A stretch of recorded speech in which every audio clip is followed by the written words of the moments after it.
So you did it. You brought a new puppy home, and you're feeling two things pretty intensely right now: pure absolute joy and pure absolute exhaustion. Yeah, those first few nights can be really tough. But don't worry, in this explainer, we are going to walk you through, step by step, how to get you and your new best friend sleeping right through the night. Oh, the excitement is just off the charts, right? You've got all the gear, the toys, the food, that adorable little collar. But then the sun goes down and reality hits. That daytime joy can turn into a real nighttime struggle fast. And exhausting is, putting it lightly. We're talking nonstop crying, whining, and what feels like a million trips outside in your pajamas. It can honestly make you wonder, what have I done? If you're feeling that, trust me, you are so not alone. Okay, this right here. This is the single most important mindset shift you can possibly make. Your puppy is not trying to annoy you. They're not being manipulative. They are just a baby in a massive, strange new world, and they're just adjusting. When you start seeing it from their point of view, everything starts to make sense. So let's dig into the why. Because once you truly understand what's going on inside that little furry head, finding the right solution becomes so much easier. Well, first and foremost, think about this. Your puppy has just been taken from the only family it's ever known. Its mom, its brothers, its sisters. So for them, being all alone at night is a totally new and, frankly, a pretty terrifying experience. That crying you hear? It's really just them calling out, "Hey, is anybody there? Am I safe?" On top of that, just imagine the sensory overload. Every single sound, from the hum of your refrigerator to a car driving down the street, it's all brand new. Every smell is unfamiliar.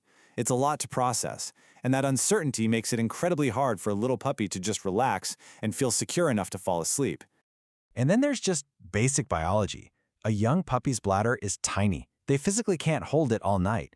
So sometimes that cry you hear in the middle of the night has nothing to do with fear. It's just a very polite but very urgent, I really have to go potty, like right now. Puppies absolutely thrive on routine. They love knowing what's coming next.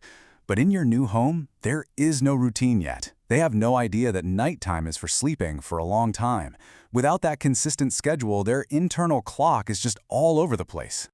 So let's just pull all that together, right? You've got separation from their family, a brand new and kind of scary environment, their physical need to go to the bathroom, and a total lack of any routine. It's really the perfect storm for a sleepless night, isn't it?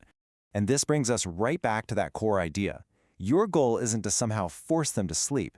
Your goal is to make them feel safe and secure. Because when a puppy feels safe, sleep isn't something you have to force. It just happens naturally.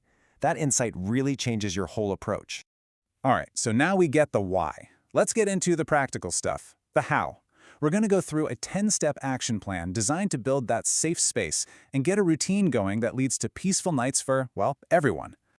Okay, these first 4 steps are all about setting yourselves up for success before you even turn out the lights. First up, create a cozy den. A crate works great, or a comfy bed, but it needs to be their spot. Second, and this one is a game changer for the first week, put that den right next to your bed. Just being able to hear you breathe is hugely comforting. 3, start a simple, calm bedtime routine, like a final potty break, a little quiet cuddle, nothing exciting. This tells their brain it's time to wind down. And 4, make sure they're actually tired. A good play session in the evening is fantastic, just not crazy high-energy stuff right before bed. All right, now what do you do in the middle of the night? Step 5, when they cry, just pause. Wait a second, don't leap out of bed. 6, if the crying doesn't stop, take them for the most boring toilet break of all time. No talking, no playing, just out and right back in. 7, try not to over-comfort. A calm, quiet word is fine, but picking them up every single time can accidentally teach them that crying gets them cuddles. 8, a familiar item, like a soft toy or a blanket that smells like their old home, can be a huge comfort. 9, as they get more confident over the days and weeks, you can slowly start moving their bed a little further away. And finally, the golden rule number 10, you have to be 100% consistent. Every single night. That consistency is what builds the security they need.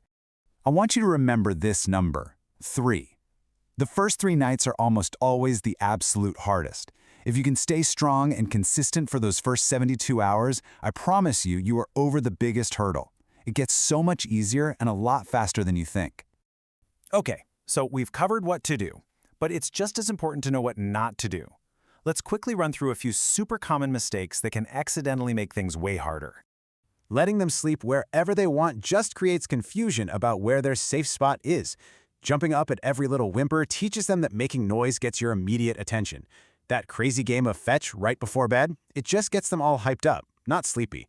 And of course, being inconsistent with potty breaks or your routine just undoes all your hard work. So, after all this effort, what's the payoff? What can you actually look forward to? Let's talk about the reward for all your consistency. Because those peaceful nights you're dreaming of, they are definitely closer than you think. So here's a realistic look at what you can expect. Yeah, those first few nights are basically survival mode. It's all about adjustment. But after about a week of being really consistent, you should see a massive improvement. The crying should be way down, and for a lot of puppies, by that 2 or 3 week mark, you've got a solid routine and a pup that's sleeping right through the night. The most important thing to just keep telling yourself is that this is temporary. It feels all-consuming right now, I know. But with a little patience and a plan that focuses on safety and routine, it absolutely will pass. Because when you get right down to it, this whole process isn't really just about getting more sleep. It's one of your very first chances to build trust, to build security, and to forge a really deep bond with your new family member. You're teaching them that you are their safe place in the world. Thanks so much for watching, and here's to sweet dreams for both you and your puppy.